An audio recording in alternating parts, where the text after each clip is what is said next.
Well, what he was teaching me for all these years essentially is something like this. I know what you're asking me, and I'll approach it a different way. The way he explained it is something like this. He said, when you do your meditation, you do your spiritual work, your stillness will allow you to access a lot of information. Okay? And then from there, your kindness and your love is what will show in your speech and your actions.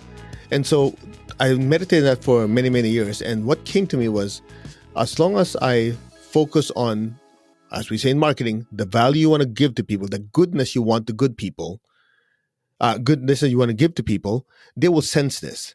Now, I know that sounds very airy-fairy, but in reality, people, as I said earlier, buy from how they feel. When they look at you and they trust you, it's not because they thought of it, it's because they feel it.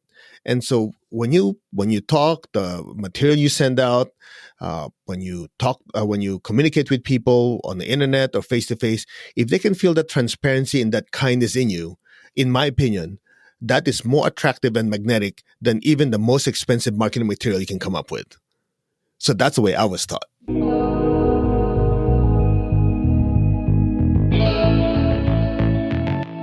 Aloha, and welcome to another episode of the GrandMaster Marketing Podcast, where I connect you to outstanding humans and sustainable ideas. Today's outstanding human is Master Stephen Ko, or Master Ko. He's a teacher, author, healer. I met him when he was speaking on Tony Robbins stage in front of tens of thousands of people. He does it quite regularly. He has a massive global following, and he's an expert in Pranic Healing, Arhathic Yoga. He's written several books, The Power of Prana and Your Hands Can Heal. And he consults to what appears to be Fortune 500 companies and many other individuals around the world, both online and in person. And he today is going to talk to us a little bit about energy and how energy can impact your marketing, your results, your fulfillment, and just a totally different way of maybe being mindful in your marketing. So without further ado, let's paddle in.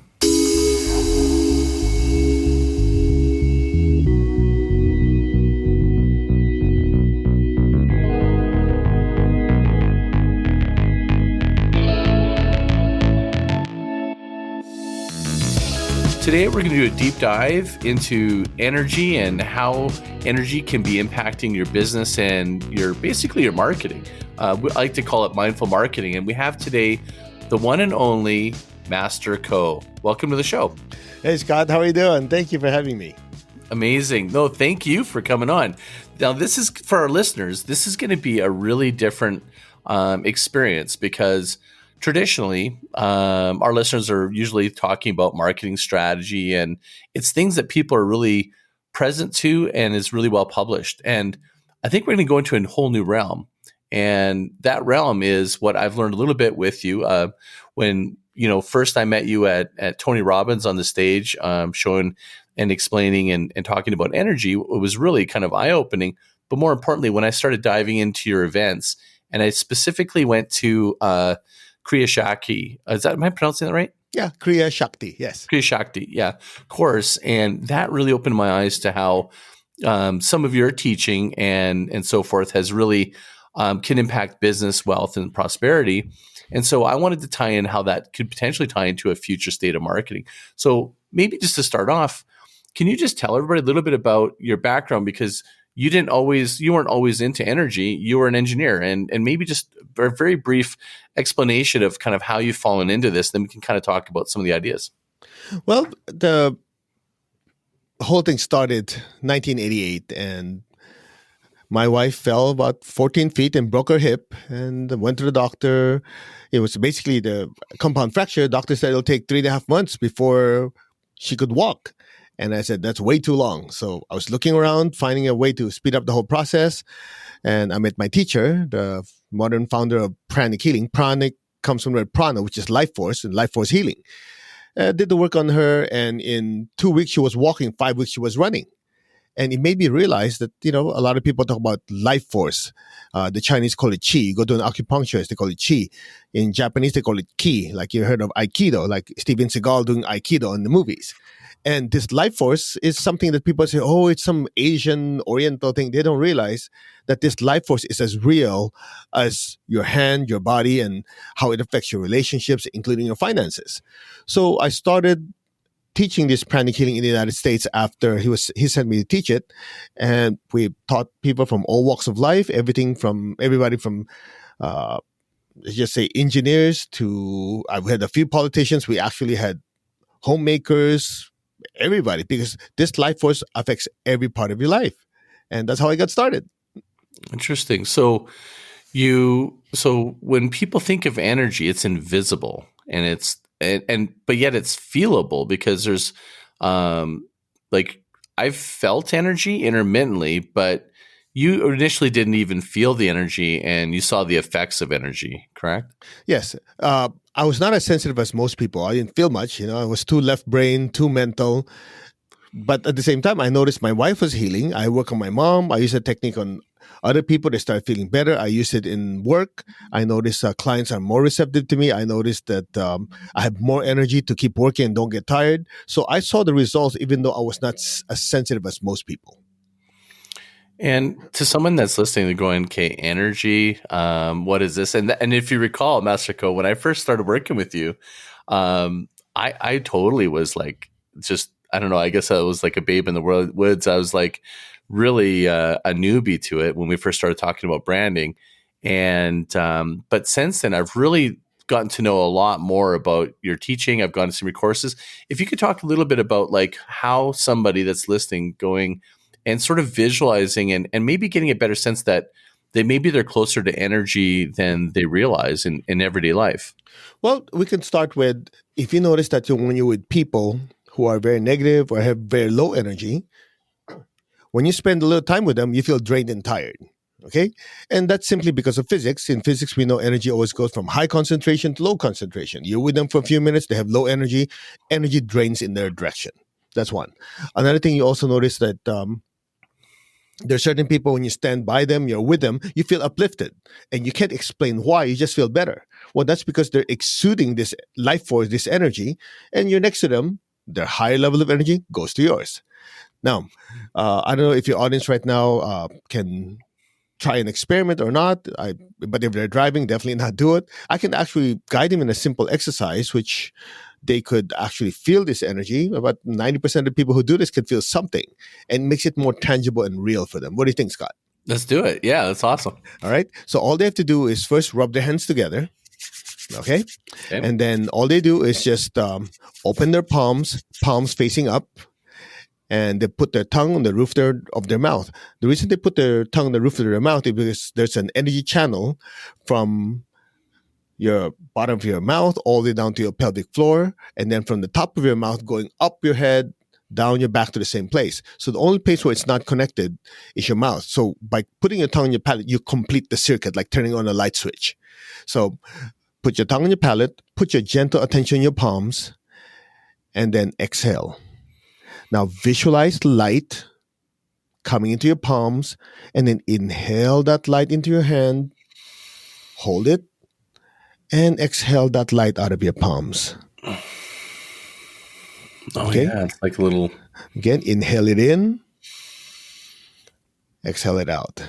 We'll do it 3 times, and the third time, inhale it in, and exhale it out. Now, most people who can feel stuff will feel a certain sensation. Like some people feel vibrations, some people feel a tingling. Now, let's intensify it. Have your hands face each other without touching. It looks like you're going to clap, but your hands don't actually touch. All right? So just relax your shoulders, your elbows, your hands. And I just want you to gently move your hands closer without touching and separate. Just move it maybe close about 3 inches from each other and bring it out to about a foot. Bring it back in to about 3 inches. Bring it out to about a foot apart. One more time. And bring it out. Now, most people we do this with, they feel a certain, like almost like magnets or sensations. I feel it's really subtle, and I'm not sure. See, that's what trips me up is I'm like, am I really feeling it, or am I psychologically thinking I am? Yeah. So this is the one that trips people out. So if you open one palm, doesn't matter which one, and I just want you to point your index finger of the opposite hand, point it at your open palm, and rotate your finger. One way, and then the other way. See, I couldn't tell that time. Okay, try the other hand because some people feel it more with one than the other. Okay. So open your other hand and just your index finger without touching. Make sure your index finger is at least 1 foot away, and just simply rotate your index See, finger. this hand, I felt it. Yeah. So that's the simplest way. Most people, they feel a something, and as you said, your mind messes with you. When I did this the first time, I didn't feel a darn thing. But the interesting part is, I was so desperate in healing my wife, making her feel better. I said, I'll try it. Mm-hmm. And lo and behold, she was walking. And being an engineer, you doubt stuff because I don't know about this crazy stuff. I don't see it. I don't feel it. But you cannot deny the fact that every person I worked with, they start feeling it and start improving. And from there, I noticed that this skill can also be taught to people, not only for their, let's just say, boosting their energy level, healing them of certain ailments, but I also noticed that they can use it to improve their relationships. They start using it to be more focused at work and actually earning more money. I'm thinking, wow, I thought this is just for healing. But then at some point I realized this life force or this energy affects every part of your life, and you can harness it to whatever you want. Okay. Well, let's kind of like, so this is a marketing show, and it's a show for business owners and entrepreneurs that are really looking at innovative ways to create sustainable marketing. How do you envision, because you and I have some history, like I helped you build your new brand. So you and I have like had a dialogue a lot about branding and marketing. And my question to you is, if someone's listening to their marketing, how can this be applied to marketing in a practical way? Well, there are many factors to it. Scott, I was thinking, if a person wants to be successful, what are the factors that allow them to be successful using energy? The first thing is clarity. A lot of people, they say they want to be successful. If you ask them, what do you mean by that? They don't have a clue. They just say, I want to make a lot of money. I want to be successful. That clarity is actually a byproduct of calm emotions and a quiet mind. And the way we do this technique is we use meditation, simple meditations. You've been to our classes, simple meditations to just flush out a lot of the stress energy, giving you that stillness. Even to have that stillness for 3 minutes a day, you start noticing ideas start to flow. Mm-hmm. So part one is meditation. The other thing is to understand how energy works. And your thoughts, your emotions, your feelings are made of energy. And what I usually do to people is I have them open their palms. If you're up to it, we'll try it again. Again, some of you will feel it, some of you will not. If you open both palms facing up, and just try to kind of feel how each palm weighs. They should feel about the same right now. Now, if you just simply look at one hand and imagine a red apple on your palm, okay? Doesn't matter which hand. Just imagine a red apple in your palm as clearly as you can. Just keep focusing on that palm and just imagining that red apple. Okay? Do that for about 20 seconds the most. It doesn't even have to be that long. Okay? That's about 10, 15 seconds right now. Okay, done. So all you have to do is open both hands again and try to feel the sensation of both hands. Most people, when they do this, the hand they visualize an apple, they'll feel more of a something. So is that so? What you're describing is someone's using their thought to impact a thought form or thought bubble, or impacting energy on something that you're projecting to. Which is marketing is about projecting. It's about being an agent of change. It's about communicating. It's about clarity, like trying to basically match somebody who's matched with your services with what you're offering. Well, you heard of Napoleon Hill says thoughts are things. So what happens is we're taking it to a much deeper level where every thought that we have, good or bad, creates an energy reverberation in the world. In fact, if I can get a little geeky on you, you heard of the Heisenberg uncertainty principle, which says that the act of observing an electron actually moves it. Now, some people say, oh, that's interesting and nice. What's it got to do with me? Well, you do realize an electron is part of an atom, and molecules are made of atoms, and everything that you can see and touch are made of molecules.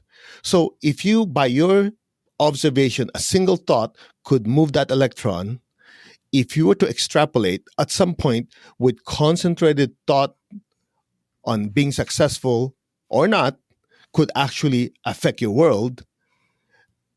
Doing a certain technique of focusing your thoughts over on success rather than failure will make all the difference in the world. Now, unfortunately, people don't realize, well, I'm always positive. I don't focus on something negative. When you worry, you are focusing on something going bad. So those thoughts that are negative are actually also moving molecules and moving electrons. So in the long run, we manifest our world positively or negatively through our thoughts. That's why the Buddha said, everything stems from the mind. Your mind creates it. And in business, if you have a tendency to worry more about what's going to happen, one thing bad's going to happen, you notice your decisions, your thoughts, your emotions, everything is kind of steered in that direction. When a person says, okay, I'm going to be successful, I'll be careful, but this is my objective, and they put their attention there, all that thought energy is actually changing the vibration of the universe within their world. I hope that makes sense. It does, because I saw this research. I'm trying to remember what it is. I'll put it in the show notes. But it was a researcher looked under a microscope of water, and either it was the container it was in had negative message, or he spoke negative messages to the water, something like that, and positive ones to the other one. And under a microscope, it shows the look of the actual water molecule. One looks like a flower, and the other one looks like it's like cancer. It was amazing. Yes, yeah, I know the research. Dr. Inoki, I think. Anyway, he's a very popular guy, and he was able to show that just by the person's thoughts. So could you imagine when you're in business? Thinking. Yeah. That one was thinking. Yeah. The other experiment was kids talking to plants. Yeah, that's right. It was thinking. It wasn't even talking. I just couldn't even believe it. And the research is well documented. Yeah. So if it's a thought and you're thinking about, like, in the context of marketing, for me, what I've been sort of espousing is like the power of language, like the words that we use, the intentions we have, and, looking at, hey, I want to go and market to my customers. Like, the language right now in marketing is a lot more like enslavement. It's like, I'm acquiring customers. I'm putting them in a funnel. Those are very restricting and almost very predatory, it feels like. But using words like invite and even language, I feel, how does this whole topic fit in with language? Is that part of this, or is it just thinking? Like, if you're going to look at, if someone was going to go, look, I want to put everything I can to really add the most value and be the most attractive in a really meaningful and a positive, purposeful way, how can I use energy to my advantage to make my marketing really work? Well, the easiest way is to first feel the emotion within you. You feel the value that you give to these people. Sometimes we say, why don't my customers get it? I really want to help them. So when you feel that strong emotion within you, it will translate into your mind trying to think of ways to manifest that. Mm-hmm. And so when you feel like, I really want to give value to these people, why don't they get it? What can I do? When you do it, your mind starts searching. And when it starts searching, words will come out of your mouth. So it starts from your heart and how you feel you want to offer something good to the people you're marketing to. From there, your mind will get to work and your mouth will say the right thing. So is that really energy, or is that just intention? Intention is a manifestation of energy. Oh, explain that. So when you intend something, you are actually having a certain direction that you want to go. But in order to get there, your body, your thoughts, and emotions will have to vibrate at a certain frequency for you to manifest it. That vibration is what we call life force, prana, chi, or energy. So is that the same thing when I actually think of somebody and then the phone rings? I'm like, I was just thinking about you. Yeah. And basically, even that can be explained by science. Before, when you're in meditation, you just say, in meditation, you call that oneness. We're all interconnected. Mm-hmm. Then science comes along and says, by the way, something happens in one side of the universe, and the same thing happens simultaneously in another side of the universe, and there's no way for light to get there in time for it to communicate. How could that be happening? They call it quantum entanglement. And that's exactly what happened. Energetically, you're connected to someone. Your thoughts are so powerful. It's like sending out on this gigantic network, and the other person senses it. They go, "Oh, I just thought of Scott. Maybe give him a call." Okay, so how can I crack the code of using, what did you call it, quantum? It's called quantum entanglement. Yeah. Okay, Yeah. how can you do quantum entanglement marketing? Like, is it like, could in the boardroom of the marketers and the creatives, like they're meditating and they just like pour their intention into the design and the marketing ads or something? Like how could you just hit execute it. that? You just hit it. That's Really? why meditation is so important, because when your mind is so busy with everything else, there's too much chatter. It's hard to communicate. Mhm. So what I usually do is my brightest ideas, if I want to even call it mine, it's not mine, it's like downloading, is I'll be doing my deep meditation, everything's so quiet and still, and an idea comes. And that's why I always have a pen and paper next to me, and I write stuff down. And when I'm done, I call the office, I told my secretary, do this, do that. And she goes, how'd you know? I was just about to tell you that this happened and we should do something about it. It just gave me the solution. Mm-hmm. So it's that stillness and that clarity that allows you to connect and allows you to broadcast what you want. Incredible. And, in that, one of the courses I took with you, it was a while ago. I wish I had it on the tip of my tongue maybe we did this right after that one course, because you kind of did a deep dive in feng shui and some different things, and also visuals and images and pictures and the power of them for how they impact people. Can you describe a little bit about the science of that and some of the things that you see as being potentially impacting the way we as humans try to connect and basically market to each other? Sure. If you think about places you've gone to, sometimes you go to a place, you walk in, you go, oh, this feels good. Or you go to a place, physically it looks good, but you go, oh, I don't like this place. What is that invisible something that you're sensing? So just imagine the Chinese, the Indians, the different cultures that have been around for such a long time. They've actually statistically compiled all this information that, oh, by the way, if your house is facing this way, or if your table, your desk, they're able to notice that statistically certain environments generate certain frequency of vibrations that make people feel good. Some places make people feel bad. They're able to compile this, and what the Chinese call it feng shui. Feng shui is so popular, they say, oh, by the way, my house should be better, but how come it's not? Then somebody comes around and say, all you got to do is move your desk this way, face this way. All you're doing there is using your environment to support you.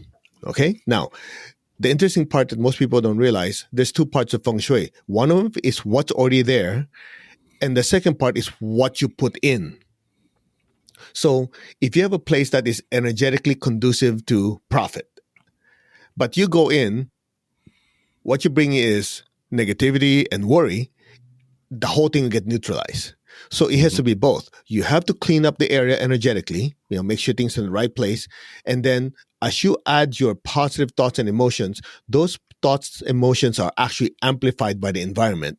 So between the two, you have a place that is conducive to success, and you have people who put in success energy, which is amplified by the environment. So in the end, it's profitable. And I think I recall from the course that you're talking about, like sharp corners and different things. Like, does that apply for like images that we would see like on digital or anything, or on paper? Not so much, because if you have something physical, you can feel it right away. What affects more in pictures is the vibration or how a person feels. For example, if I'm appealing more to women in my marketing or trying to get the message out, I will actually consult people who are experts in that. I will ask some of my secretaries, my people we know who are women. I said, look at this image. How does it make you feel? And the secret is the word feel, because as you know, in marketing, people feel, then think, the sequence, right? So as they feel it, it generates that energy within them. So if that's in my marketing, when people look at it, it will trigger those emotions energetically, which will make them more endearing to me, which will help me get my message to them, and vice versa, for men, for different audiences.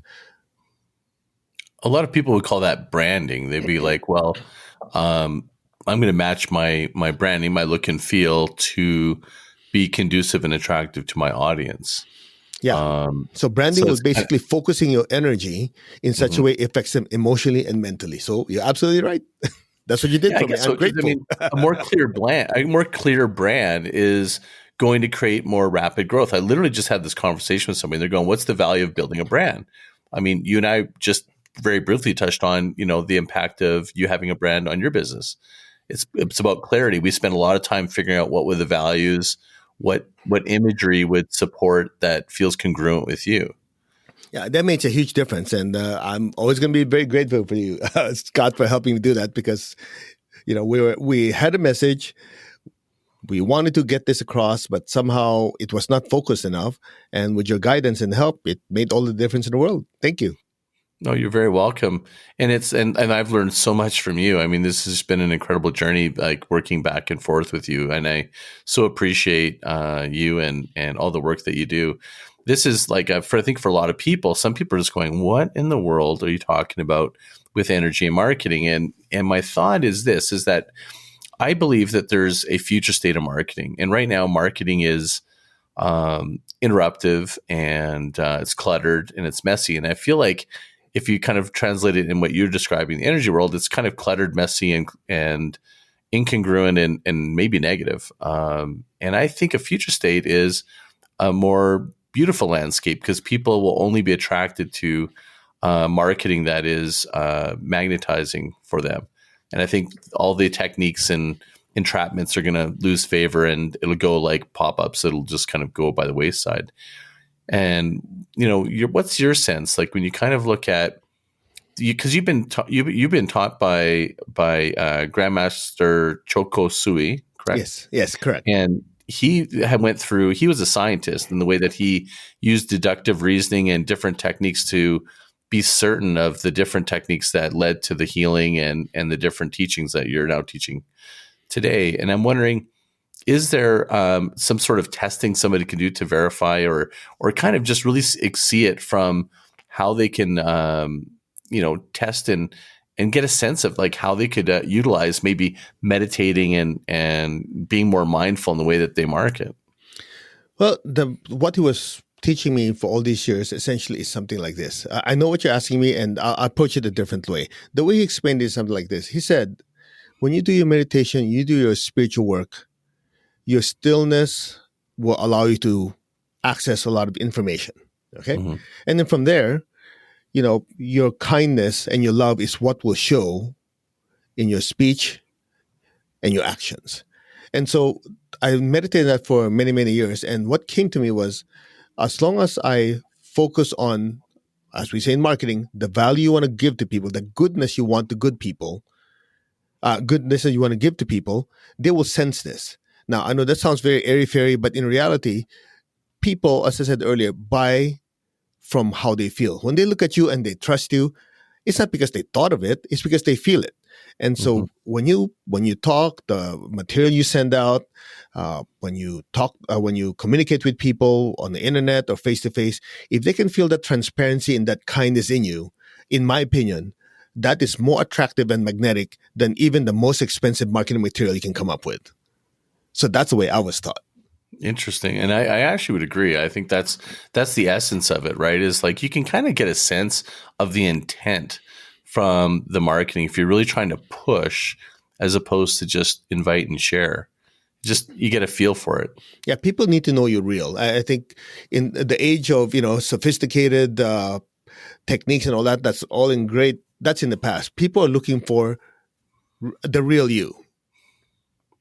Can you really So help me? That's how I feel people will, in the long run, will stay with you. yeah, like can I trust you?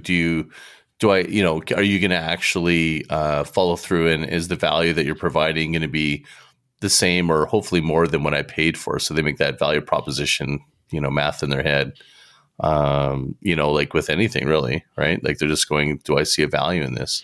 Yeah, they need to feel you sincere. I think that's a big part. If they notice that using a technique on them and then you're trying to manipulate the way they feel, they think it's not going to work. But if they know you're just being plain honest and using the right words that you really feel will help them, I think people will respond to that better. I've noticed that myself. I'm just having more fun and just being really dead honest, going, hey, I don't have this. Like, I'm going to do a webinar on Saturday, and I'm just going to wing it. And I'm just going to be honest when I show up, going, look, I haven't actually done this before with this format, but let's just see how it rolls. And before, I'd really want to focus so much energy in trying to get it right in an interest of not having them maybe, think I didn't know what I was doing or something, where now I'm just like, what? I think I'm just going to be honest. And if I make a mistake, I'm human, Yeah, I remember my teacher used to tell me, says, because I would ask him, I said, what happens when I'm giving a presentation and somebody asks me something I don't know? He goes, tell them you don't know. Yeah, it's just common sense, right? Yeah. But we get so caught up on a presentation of trying to create a facade that we, maybe we know, like it's somehow that'll discredit us if we fall short in a small way. Yeah, I completely agree. And it's one of those things that, as I said earlier, people feel and sense. Right. They literally feel incense. Yeah. I don't know if that's That's a good one. so say I'm listening to this and I'm going, okay, but I'm marketing, because I know a lot of people. I think you and I had this conversation once. You're in wellness, or you're a healer, or you really just want to help people, and they don't want to market. They feel that somehow now, if I market myself, that they feel bad about it, or they don't want to market. They think, they kind of frown on people that do marketing. What do you say to that? Oh, it's very easy. All I have to tell them, you're not marketing. All you're doing is sharing what's in your heart. Because no matter how good you are and what you have to offer, if it can get through to the other side, you're not fulfilling your destiny. And when I talk to spiritual people, that's what I say. I said, look, you have something very good. You have something that could help a lot of people. It's an obligation on your part to get it out. And the medium or the avenue to do that is using the right words, using the right material to get it across to them. People call it marketing. In your case, you're just opening your heart and sharing. A lot of times, as we change the framing, they go, oh, okay, I get that. Then they move forward. It's mindset. Interesting. That mindset, I think, is right. I think you and I even talked about when we were first doing the marketing. It's about impact. If you really have something that can help people, you should be focusing on impact, not feeling that somehow. And I think what this is that people feel like marketing can be swarmy, like you said. And I think if they realize that you're not swarmy, if you're sharing, you're inviting, that should be something that by not doing that, you're actually preventing somebody from becoming better or receiving this valuable gift. Exactly. I think part of it is a lot of us grew up with, experiences of shady salespeople. And because of that, we kind of got a little guilty. Oh, we're trying to sell this person. But in reality, something that's good needs to get through to people. And the way you do it is using the right words, the right material, and the right avenue. And it's just marketing. Yeah. I mean, it's like, or people are playing small, because they feel that somehow they'll feel guilty by marketing, because I think there's some people that are so loud and market, they just go, I don't want to be that. And I think that trips people up a little bit, that we need to have more people with great intention marketing. Well, one thing they can do that has helped a bunch of people, including me, is instead of focusing on marketing, what if I'm sitting down and telling a friend of a product that has helped me? How would I do it? So if you approach it from that mindset, oh, I have this friend, I really want to make sure that he also benefits from this, then the mindset is very, very different. Now I'm really sharing, and I'm really wanting that person to get involved because it will help him. By just doing that, it changes the way you think. And you say, instead of just your friend, now you have 20 friends. How would you do it? Same thing. And over a period of time, it changes the way you think, and you're able to share with more people, and you're marketing. Amazing. That's a really good point. And, I was also thinking about, because there's just so many different things that I've learned from you, or I've seen from that you've been teaching. The one was, do you remember we did this? You did. I was attending it. The business intuition. You did yes. An experimental, I guess a full evening thing, and it was awesome. And have you done it again, by the way? No, I haven't. I haven't. Oh, that was a once in a time experience to go through. So for those listening, it was me and Master Co were talking about new product launches and stuff, and you were describing business and intuition into business and how powerful it can be for business owners. And I feel like this is completely relatable to this topic. Can you describe what that is, and then maybe share a little bit about some of those unique insights that you shared that day? The biggest part, I think, in a nutshell, I can share with people is energy moves in two directions. That's why you notice there's yin and yang. Yang is when you're outgoing, yin is when it's incoming, all right? Projecting and receiving.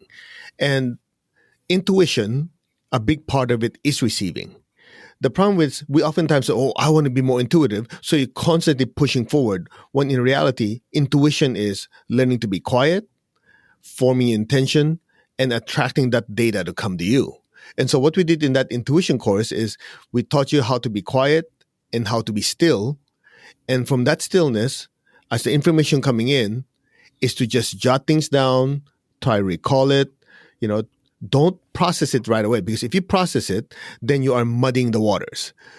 So the first part is learning to be quiet and still. That's why meditation is so important. I know a lot of people, for example, Ray Dalio. Most of you have heard Ray Dalio, the most successful investor ever. And I was listening to him in one of Tony's events, and he says every morning, without fail, that's the first thing I do. I always meditate. And most people think meditating is just, going to a mountain in India or Himalayas. No, meditating is, first of all, learning to listen. Learning to listen when it's quiet. Because when it's noisy, of course you're going to hear. But learning to listen when it's quiet, and that involves several steps. Once you're quiet, then your antenna is up, the information come in. And when the information come in, it's just like a truckload of information. Then it's a matter of using your intellect afterwards to be able to sort it out. How can I use this for business? How can I improve my marketing? How can I use this to improve and help my customers? So you first get the data to come in, and then from there, you sort it out. The mistake most people make is, oh, I'm meditating. This came in, oh, this is for this is for that. No, you get the information first, that the intuitive faculty open, and then you sort it out after. I think that, someone listening, I think maybe 5 or even, 2 years ago, it'd be more odd hearing that. But when you hear people like Steve Jobs and Ray Dalio are using it, and I get my best creative thoughts after I meditate. I mean, I just totally feel like I'm in a massively creative space. And it's usually not immediately after. Sometimes I get it like 20 minutes or like while I'm working, and I just feel like it just comes to me. What's that? It's because the biggest benefit of meditation is clearing the noise. And there's so many thoughts floating around. Just imagine we have this gigantic ocean of thoughts of everyone. So to find out the gemstones, the diamonds, you have to sort through so much junk. But when you meditate and you do it properly, you raise your vibration above the noise, and you put yourself, because of your good heart and your good intention, in such a receptive mode that you attract a similar vibration. And as it keeps going to your head and to your system, you go through your day. Now and then, one wakes up and reminds you. And that's what people do. They suddenly, they walking around, they're talking to a friend, an idea hits, and it's $1 million seller. Because you're allowing yourself to pull that data in a space that is quiet and still. To me, I feel like that's almost potentially going to be a new norm, because you're hearing about meditation rooms being in business environments. And I've always wondered, it sounds really weird. I'm sure someone's listening is going to think this is maybe a little crazy, but I don't know if it is. I actually think that maybe businesses will meditate as a group about how they can best serve their customers, and then have a meeting. Yeah. And what do you think of the collective meditation? How much more power is there in that? Well, it's interesting you say that, because quite a number of our students who own businesses, that's what they do. They first, if they're the CEO, they're the boss, they have their own meditation, and they start meditation groups within their company. And they start out with, let's say, lunch breaks, you meditate, whatever. It's just to get it going. And then if there's enough people, they say, okay, well, on Tuesday night, we'll have a meditation night. And after that, they do brainstorming. Because if you brainstorm, then you meditate, it doesn't work. You're working with muddy waters. But if you first meditate, clean everything out, and then sit down and say, okay, what do you want to do? Then the antenna doesn't have static. I really hope that someone's listening to this and they have like a little creative team or creative department. You just try it and give me the email me afterwards and tell me if it had an effect or what impact that would have. Like, I'd be super keen to see how many people listening start applying what you're saying and actually, notice a difference, because for me, I guess maybe I'm a little bit in this Tony Robbins bubble, and then you work on Tony and other unbelievable business leaders. Like, there's a reason they work with you, right? Well, I give him the Asian flavor. Because people, sometimes you have to use that stereotype to get through to them. But when I finally let them realize, look, this is not an Asian Oriental thing. What it is it's just that statistically, there are a lot of people in that culture that have done that and have brought it to business. So I'm sharing this with you. They go, oh, okay. Then they start to realize, oh, there's Deepak Chopra, there's Ram Dass, there's all these different teachers. And it's not really as airy-fairy, new age as you think. It's actually something you can take from it and apply it in your daily life and ultimately use it to improve your business. Yeah, I mean, I just feel like I'm more clear-minded and I'm more intentional with the things that I do and the messaging. And, when I'm really focused on serving my clients, it just really allows me remove the distractions in my mind and I can just serve them better. I just view it as a great, just human-to-human tool. Well, if I would summarize it, clarity is king. If you have clarity, you'll know how to serve your customers. You know how to communicate.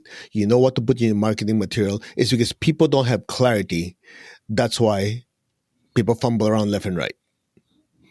I 1,000,000%. And I feel like that's also the work of branding. It's like that process of almost like, understanding the values and the things that you and your business want to espouse to. So it's sort of like, that's a lot of people listening would view that as like a branding exercise. But I think what you're saying is on a much deeper level. Yes, because it's you. When you have clarity, what comes across in all your marketing materials is you talking to them. Mm-hmm. And you, though, like you're saying, like you don't have to be, Oriental or that stereotype or in the Himalayas, but you actually go to the Himalayas or you've been going to the same place what's it called? The Eagle's Nest? Yes. Tiger's Nest. It's in Bhutan. Yes. It's high up, 10,000 feet, meditate in a cave and stuff like that. So does that make it even better? Like when you're doing that? Yeah, because you will notice a lot of spiritual centers are located outside the city. And the main purpose of that is not to make it like, oh, it's more difficult so people think it's spiritual. No, because if you're in the city, you're swimming in people's thoughts, feelings, worries, cares, and concerns. The further you go out, when there's less people, there's less thoughts. So if you're high up in the mountain where, a lot of people, very few people go to, so there's even less thoughts. So it's easier to have inner stillness and therefore have more clarity. So astronauts should have epic clarity if they meditated. Yeah. Right? Yeah. Because they're out in the stratosphere. I thought you were working with some sort of mega science project with NASA or something. I can't remember. Well, actually, we have a student, and she's a medical doctor, and one of her best friends is one of the astronauts. And so that astronaut actually, I met her. She's a real nice lady, and I'm not allowed to say her name because they have confidentiality stuff. But the interesting part is she took like 5 of our meditations because they can only have so many files that they can bring with them. So they took 5 meditations and she would do it there in outer space. And she said that it was cosmic. Those were the words she used. Oh, wow. Yeah. So is there different levels of meditation for people? Yes, there are many levels. Meditation is like a building. There you have the ground floor, second story, third story, and it's not as much that you're physically moving, it's your state of stillness goes deeper. I know that sounds ridiculous. How could you be more still when you're still? It's one of those like, okay, if you're just sit down, you go, oh, it's quiet, I don't hear any noise. But then when whatever ticking of the clock goes away, oh wait, that's even more quiet. And at some point it is so quiet, you can hear yourself breathe. And at some point, you don't hear yourself breathe. You just feel like you're floating in outer space. They're all stillness, but it goes deeper. And people who do meditation will attest, yep, I didn't realize I was quiet until I realized what real quiet means. Wow, that's interesting. And do you feel the effect is long lasting, or is it like, what's the effect? The more often you do it, the longer its effect lasts. For example, if I just started meditation today, I do it for like 10, 15 minutes. So after I'm done, my mind will be quiet for maybe the next hour. If I don't do it again tomorrow, what will happen is I'll wake up, my mind's kind of quiet from getting up, and then before you know it, I'm swimming in my stuff already. But if I do it, let's say today, then tomorrow, then after tomorrow, the stillness and the clarity will last 2 hours, then 3 hours. And as I keep doing it systematically, that's why in my practice, we have a meditation that we do every day. At some point throughout the entire day, you have this inner calmness and stillness that allows you to handle whatever hits you. Make sense? Yeah, I mean, it makes sense because I've done it before, and was just trying to think about. Just in my mind, I was like trying to listen to some of this that's listening to this, and making sure that I ask a question that would maybe answer any unanswered questions. But I think you explained that really well. I'm going to throw this idea at you. It's totally on the fly. You can say no. I don't want to be on the spot because we're on the podcast, but in a way, I do. Okay. So, what if? Hey, do you think we could make like a mindful marketing one, just like for business and marketers, like actually do like a guided meditation, and we give them access on the podcast show links or something like that, and then bring them back to your page? Sure. We can devise one. We'll talk about it, and then we'll come up with something that takes little time, allow them to go deeper, and give them maximum receptivity to information. Yeah, like something that applies to what we've been talking about, like that applies to them wanting to connect with the customers, do good, and all kind of whatever that is, and then I would love, because I've got this new on my podcast site, I've got this thing called SpeakPipe where you can actually leave me a voicemail and give me feedback and tell me what you think of the podcast. So I would love for people to give us feedback on listening to that meditation and apply it to marketing. Just see what happens. I just think it's really fun. Well, I'm for it. Right on. That'd be great. And so, as we're kind of getting to the last little bit here, I just wanted to also, like, practically speaking, we've been talking about the theory of, not the theory, but the energy in that. But basically, like, I remember we started working together. I think you had, like, when we launched your brand, I think there was about maybe 200 followers on Instagram. How many Instagram followers do you have now? I think right now about 33,700, somewhere there. That's what I checked as of a few days ago. So it's right on. So you've done a really good job of, at the events you're at, and you're converting. Like, I think that just practically speaking, I mean, you're a public speaker. There's a lot of people here that are building a personal brand like yourself, and also have schools like yourself. You've got a school, you teach, you do events. It's really got this whole ecosystem of how you train, teach, and communicate. And you've done a really good job of really connecting with people in the audience, but actually translating them into an email and to a subscriber. Do you want to just describe that whole process that we first designed, and how maybe it's changed since I've stopped working with you? Well, what we do is first throw a big net. And so when I speak at Tony's events, you got several thousand people, and we just basically give them a free meditation. Always people say, "Oh, that's meditation is great and wonderful, but I only did that because I'm here." So we said, "Look, all you have to do is go to the site. We give them a number, like, for example, type UPW to 333-555, something like that. And from there, we capture their email, the information. Then from there, we send them to a site. They download the meditation.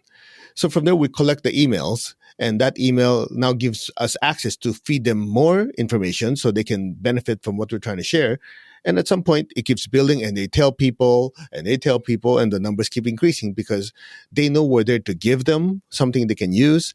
And as they share with more people, our numbers grow, which gives us a big base for us to share with them even more advanced technique to improve their finances, improve their relationship, and improve their health. So it's skyrocketed. So thank you. Right. So it's basically the same funnel we were doing before. We did do an A/B split. You did email only or domain only in the text, and the text totally beats out the domain only, correct? Yes, because People are lazy. That's an interesting insight. People want fast. Yeah, I remember that one time we're like, what happened? Yeah. And it's because we split and we dropped the domain. I think that was in England or something.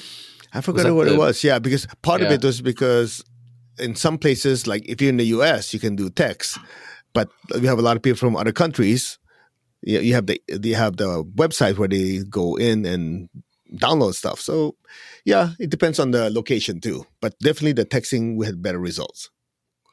Right. And do you feel like you're getting a good conversion from people that are actually subscribing, giving you email, and then coming to the courses and following up with content? Because you got a massive following on Facebook as well. I noticed that. It's huge. Yes. What we notice, and I learned this basically from what we do over time, is just because you got the email doesn't mean they'll come to your event.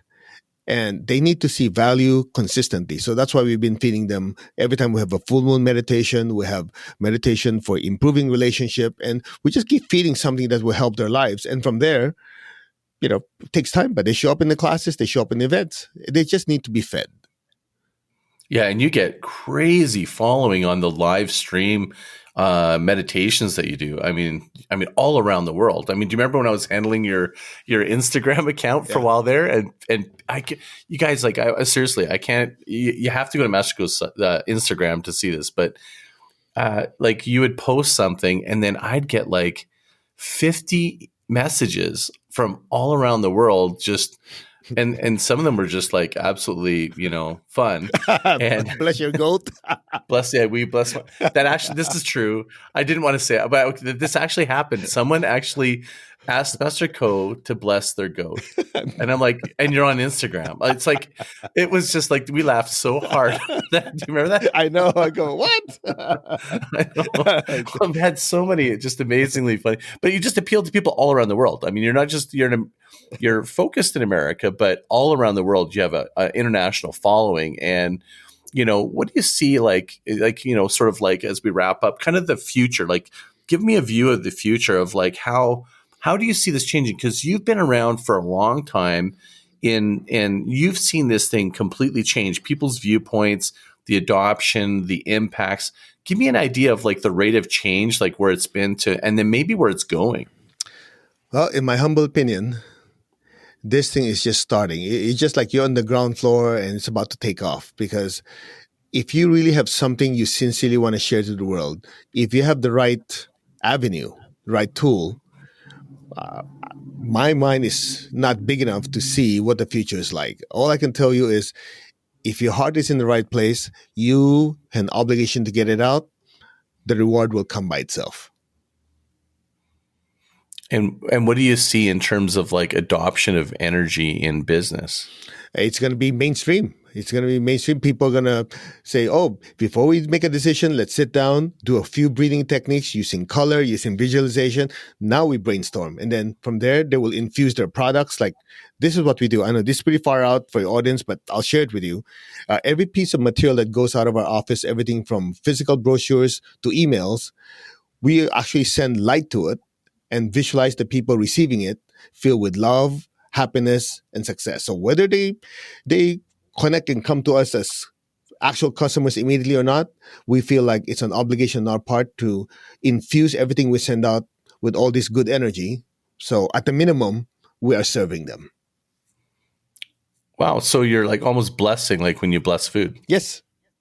Interesting. Well, that's what Christians do, right? They bless their food. They bless their food. The only thing is some people think they're removing bacteria and germs, which it's not. They just You're just adding positive energy to it? Yeah. Is that the way to describe it? Well, there's two parts. You see, in feng shui, like we talked about earlier, they have a saying, when the cook or the chef is not happy, people in the house get sick. Okay? And a lot of people, what the heck does that mean? Because when a person's angry or not happy when they prepare the food, some of that negative emotion get infused in the food. So on your palate, it might taste good, but emotionally, you don't feel good about it.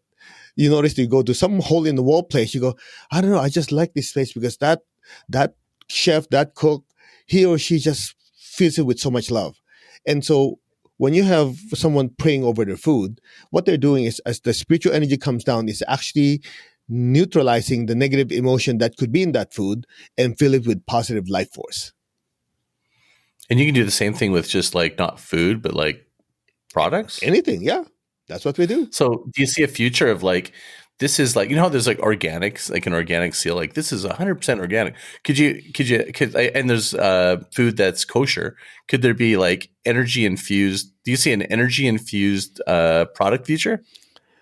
It's already out there. The essential oils. What do you think essential oils are? I don't know. I thought they're oils that smell nice. Yeah. Well, that smells nice, but you also notice even if it smells nice, some affect you more than others. It's because of the energy that emanates from it. I thought it was just like, I thought that if like, because some of them do for me, I just thought it was because like maybe I just like the smell of it or something. Like I've got Nang Champa. Is it Nag Champa? Yeah, it's one of Yeah, they use oh that my for goodness. incense and everything. Yeah, I use that incense and I have it in the morning when I start my morning, and it gets me in a really great creative space. So I don't know. I just thought it was the smell. Well, gemstones. A lot of people wear specific gemstones for good luck, for protection, for this. It's because of the energy emanating from the gemstones. So people are doing it without actually knowing it. In the future, as people start to try to understand, they go, "Oh, I'm going to a wedding. I'm going to wear my pink stone. Oh, I'm going to a business meeting. I'm going to wear my red stone." Since once people understand these things, and these are the things that we teach, people say, "Oh, I can adapt my life to the situation that's at hand. This energy, I need this stone, I need this essential oil." They start to realize this invisible something actually makes a huge difference in their success. Okay, I probably lost a whole bunch of people right there. But before you drop off, Okay. I think I mean, I think you and I had this conversation in California. And it was because I had the same argument going, what, really? And then you had this really interesting perspective. I don't know if you remember this, and it stuck with me. And I can't remember exactly, but it was like, Scott, what do you think is in Intel inside chips or your screen? They're crystals, Mhm. right? Am I right? Yeah. This conversation? Yep. You're right. They are able So, to hold energy with information. yeah, I mean, like fiber optic cables. So it's like, so really, it's not that far fetched to think that there is, more to some of these objects that can, enhance energy, thinking, or clarity, or whatever it is. A lot of people do it. They just don't admit it to the public. I've known CEOs that say, "Hey, can you look at this? I think this rock gives me good luck."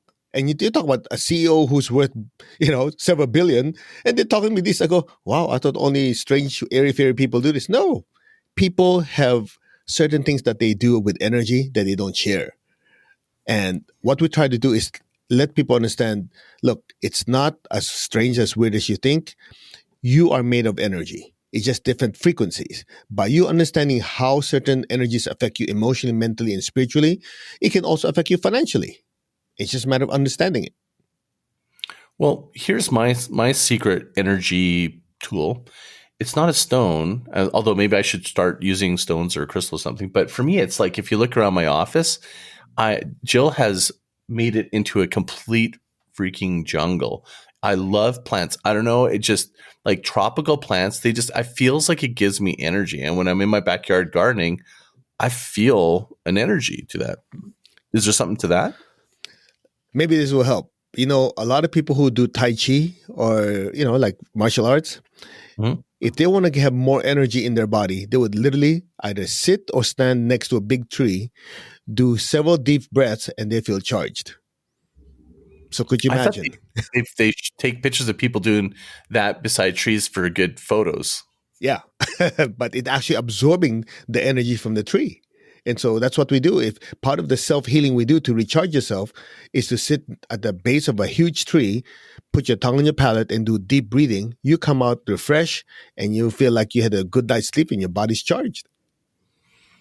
That is definitely somebody that's listening to this is definitely thinking that this is not a marketing podcast or episode, but I would argue it absolutely is. And I think my experience with seeing you teach and how humble and unbelievably like such a big heart that you have to help people and see them. I view that even in of itself, like whether you want to believe energy or not, it's irrefutable. I feel like the energy you give when you care about people, when you enter the room and stuff. And you've got such incredible energy. I can't thank you enough for, just, the conversations that we have, the things that I've learned from you, and even you, coming on this podcast and us breaking new ground. I don't think there's anybody talking about this in marketing. So I feel like I'm breaking new ground, and I'm proud of it. I think this is like an open discussion for people to really think differently about what's possible.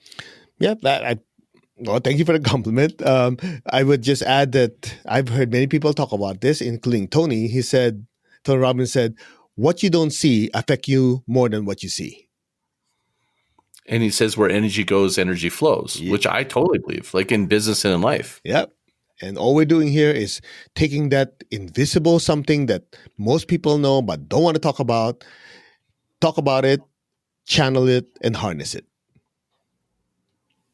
Outstanding.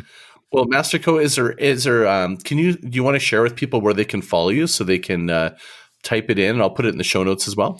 Yeah, they can go to the website is masterco.org. And that's thank you again, Scott, for helping me get that. No problem. Or they can go to Instagram, masterco_org, O-R-G. That's probably the fastest way to do it. Perfect. Or you just Google Master Choa and you're going to be found pretty quick. And what I'll put is whenever we put this mindful marketing meditation together, maybe I'll create a unique URL and then point it to your site and put it in the show notes as well. And let's just see what comes back. And then maybe I'll have you back and we'll listen to some of the SpeakPipe, the people that are commenting on it. Maybe we'll just do like a sort of a return and maybe talk about some people's responses, if that makes sense to you. Yeah. Hopefully nobody talks about blessing their goat. Exactly. Or if they do, then maybe their goat is really happy or something. So, thank you again, Master Choa. I really appreciate your time. Thank you, so Scott. I'm very grateful for you always. Yeah, and it's so great to have you as a friend, and so thanks so much for being on the show. Thank you. Awesome. Well, thanks everyone for listening in to another episode of the Groundswell Marketing Podcast. Just please, hey, now I got a new thing. You don't just send me an email. Go to groundswell.fm and scroll past the Spotify and iTunes link there. Just below that, there's a thing called SpeakPipe, and you can leave me a voicemail and tell me what you think of the podcast. Tell me whatever you want. You can just leave whatever you want. And what I'm going to probably do is it's season 2. This is actually the beginning of season 2. And what I'm going to do is I'm going to start maybe every once in a while, I'll roll up some of those live comments and I'll play your comments to me live, good, bad, or ugly. And we'll make that into a little bit of a mini show. So anyways, thank you, everyone. Thank you, Master Choa. And until next time, mahalo.